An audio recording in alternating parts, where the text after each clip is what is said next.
og velkommen til Aftennyhederne. I dag har vi 3 forskellige historier, vi vil hermed komme med. Først så har vi DSB har besluttet sig for at indføre VIP-billetter til de rigeste og mest velhavende personer i Danmark. Den anden nyhed er, at i kantinen på Professionshøjskolen i København er der hermed blevet afskaffet kød. Der er kun vegetariske retter. Og i den tredje, der er Professionshøjskolen besluttet sig for at få afskaffet elevatorerne, og der kun kan bruges trapper, medmindre man har en anden form for handicap. Og nu vil vi så omstille til første historie nede med Vilma nede på stationen på Carlsberg.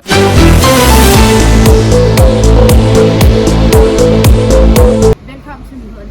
Vi har netop lige fundet ud af, at der er blevet indført VIP-pladser til de særligt seje mennesker. Dem med ekstra penge, ekstra midler generelt. Det er en udvidelse af førsteklasses tingen i DSB, og derfor har man simpelthen indført det her.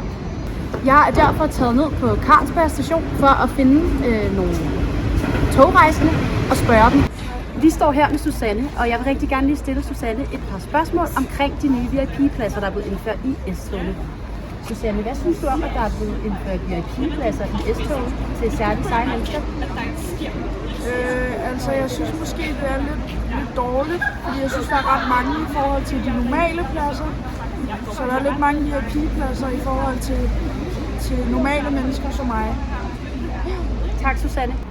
Jeg står her med Søren, og Søren, hvad synes du om det nye tiltag med VIP-billetterne? Jamen, jeg synes, det er fucking fedt, fordi så slipper jeg for at sidde sammen med alle de der pøblen, ikke? Det er rart at kunne komme væk fra dem, sidde i fred og ro, vide, at alle de beskidte mennesker sidder den bagerst i toget, og så kan jeg ligesom få lov til at sidde op foran med de kloge og de eliten, som selv. Så man kan godt sige, at du er lettet over det nye tiltag? Jeg er rigtig let.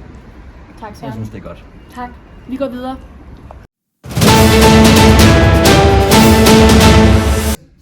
Tak for det, Vilma. Og nu vil vi gå videre til Rose op i kantinen. Jeg står nu her på Københavns Professionshøjskole i kantinen, hvor de udelukkende har lavet et vegetarisk menukort, og jeg har været rundt omkring på skolen og hører folk om, hvad de synes. Og den umiddelbare respons er egentlig, at folk er rigtig tilfredse med den her menu. Der er ikke nogen, der mangler kød på menukortet, og alt i alt synes de, at maden er rigtig varieret og lækker, og de er tilfredse.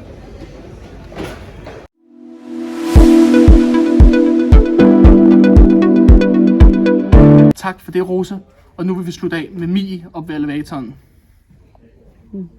På Professionshøjskole er det blevet besluttet, at alle elevatorerne skal nedlægges. Det er altså kun for dem, der er handicappede, som har et særligt kort til at bruge elevatorerne, som må bruge dem. Det er nemlig fundet ud af, at man lever 5 år længere, hvis man tager trapperne hver dag i stedet for elevatorerne. Jeg står nu sammen med nogle lærerstuderende for at høre deres holdning til, at elevatoren skal nedlægges. Hvad synes I om det? Altså jeg synes jo, det er helt hen i vejret. Altså når vi har undervisning op på 7. eller 6. etage, forventer de så, at vi skal gå helt derop. Så det kan jeg simpelthen ikke se mig selv i. Selvom der er blevet fremvist, at man lever 5 år længere ved at tage trappen. Ja, men du lever også 5 år længere, hvis du ikke ryger cigaretter, men altså derfor så vil jeg hellere tage elevatoren. Og hvad siger du? Jamen, jeg synes, det er tip-top, fordi så er der lidt ekstra træning på kontoen. Ja, der er delte meninger om det. Det var dagens nyheder. Tusind tak, fordi I så med. Vi ses i morgen.